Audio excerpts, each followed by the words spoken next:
kabajamtoota koree lachiistuu ulfaadhaa carraanaa kennuu keessanii fi filannoo bara kanaatiin haala hamaa keessa teenyee paartiin keenya injifachuusa galata dhiyaate hundumaa anis sheeriin godha kabajamoo obbo Fiqaaduun dhiyeessanii garuummoo haala keessa jirru wajjin wal qabatee namoonni waajjira caffee kanatti afayaa'ee akka ta'aniif dhiyaatan kun gahumsaan maal fakkaatu ka jedhu gaafiin qabu. Jalqaba irratti paartiidha ka dhiyeesse jedhamee jira.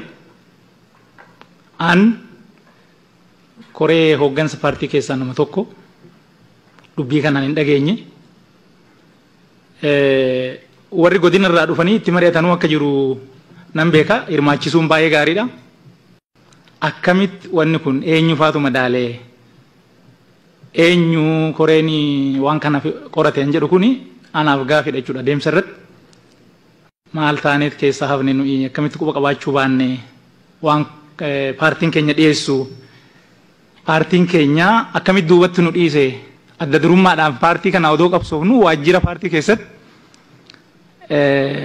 koree hooggansaa taanee bakka jirrutti warri immoo koree kanarraa fagoo jiran dhufanii bakka mari'atanitti maaliif keessaa hafne ka jedhu tokko akka adeemsatti gaafiin qaba. Lammaffaa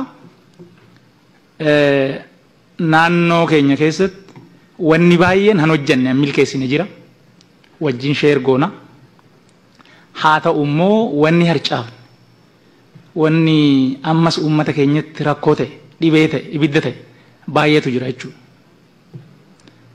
Maddi rakkoo kanaa akkaataan caffeen keenya itti gaafatamummaa qaama raawwachiiftu itti ilaalaa turetu rakkoodha jedhee nama jechuudha. Kanaaf caffee kanatti namni afyaa'ii ta'uu qabu nama muuxannoodhaanis gahumsaanis waan kana madaalu beekamu ta'utu irra jira. Amma wanni an dhiyaaten kun kabajamtuu adde Sa'aadaanis kabajamaa obbo Eliyaas Ummataatis bakka jiranitti waan baay'ee akka hojjetan gatii baay'ee akka kaffalan nan beeka. Garuummoo seektara yoo hooggananii hin beekan jechuudha. Oromiyaan bal'aadha biyya caffeen kun immoo kabajamtoota koree lachiistuu ulfaadhaa carraanaa kennuu keessanii fi filannoo bara kanaatiin haala hamaa keessa teenyee paartiin keenya injifachuusa galata dhiyaate hundumaa anis sheeriin godha kabajamoo obbo Fiqaaduun dhiyeessanii garuummoo haala keessa jirru wajjin wal qabatee namoonni waajjira caffee kanatti afayaa'ee akka ta'aniif dhiyaatan kun gahumsaan maal fakkaatu ka jedhu gaafiin qabu. Jalqaba irratti paartiidha ka dhiyeesse jedhamee jira. An koree hooggansa paartii keessaa nama tokko dubbii kanaan hin dhageenye. Warri godina irraa dhufanii itti mari'atanuu akka jiru nan beeka. Hirmaachisuun baay'ee gaariidha. Akkamitti wanni kun eenyu faatu madaalee eenyu koreen waan kana qorate hin jedhu kuni anaaf gaafidha jechuudha deemsa irratti. Maal taaneet keessaa hafne nuyi akkamitti quba qabaachuu baanne waan paartiin keenya dhiyeessu paartiin keenya akkamitti duubatti nu dhiise adda durummaadhaan paartii kana odoo qabsoofnu waajjira paartii keessatti koree hooggansaa taanee bakka jirrutti warri immoo koree kanarraa fagoo jiran dhufanii bakka mari'atanitti maaliif keessaa hafne ka jedhu tokko akka adeemsatti gaafiin qaba. Lammaffaa naannoo keenya keessatti wanni baay'een han hojjanne milkeessine jira wajjin sheer goona haa ta'u immoo wanni harcaafne wanni ammas uummata keenyatti rakkoo ta'e dhibee ta'e ibidda ta'e baay'eetu jira jechuudha. Maddi rakkoo kanaa akkaataan caffeen keenya itti gaafatamummaa qaama raawwachiiftu itti ilaalaa turetu rakkoodha jedhee nama jechuudha. Kanaaf caffee kanatti namni afyaa'ii ta'uu qabu nama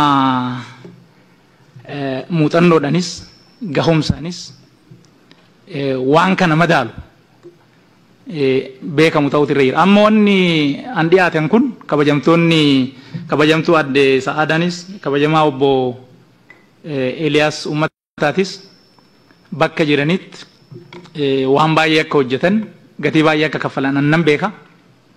Garuummoo seektara yoo hooggananiin beekan jechuudha. Oromiyaan bal'aadha biyya. Caffeen kun immoo dhimmoota Oromiyaa keessatti miti Itoophiyaa keessa socho'aniifu bakka ijoodha jedhee waan yaaduuf toora kanatti ga'umsa qaban jedhee waan hin amanneef kanuma kaasuuf jechuudha. Naannoo bara kanaatiin haala hamaa keessa teenyee paartiin keenya injifachuusa galata dhiyaate hundumaa anis sheeriin godha kabajamoo obbo Fiqaaduun dhiyeessanii garuummoo haala keessa jirru wajjin wal qabatee namoonni waajjira caffee kanatti afayaa'ee akka ta'aniif dhiyaatan kun gahumsaan maal fakkaatu ka jedhu gaafiin qabu. Jalqaba irratti paartiidha ka dhiyeesse jedhamee jira. An koree hooggansa paartii keessaa nama tokko dubbii kanaan hin dhageenye. Warri godina irraa dhufanii itti mari'atanuu akka jiru nan beeka. Hirmaachisuun baay'ee gaariidha. Akkamitti wanni kun eenyu faatu madaalee eenyu koreeni waan kana qorateen jedhu kuni anaaf gaafidha jechuudha deemsa irratti. Maal taaneet keessaa hafne nuyi akkamitti quba qabaachuu baanne waan paartiin keenya dhiyeessu paartiin keenya akkamitti duubatti nu dhiise adda durummaadhaan paartii kana odoo qabsoofnu waajjira paartii keessatti koree hooggansaa taanee bakka jirrutti warri immoo koree kanarraa fagoo jiran dhufanii bakka mari'atanitti maaliif keessaa hafne ka jedhu tokko akka adeemsatti gaafiin qaba. Lammaffaa naannoo keenya keessatti wanni baay'een han hojjanne an milkeessine jira wajjin sheer goona. Haa ta'u immoo wanni harcaafne wanni ammas uummata keenyatti rakkoo ta'e dhibee ta'e ibidda ta'e baay'eetu jira jechuudha. Maddi rakkoo kanaa akkaataan caffeen keenya itti gaafatamummaa qaama raawwachiiftu itti ilaalaa turetu rakkoodha jedhee namana jechuudha. Kanaaf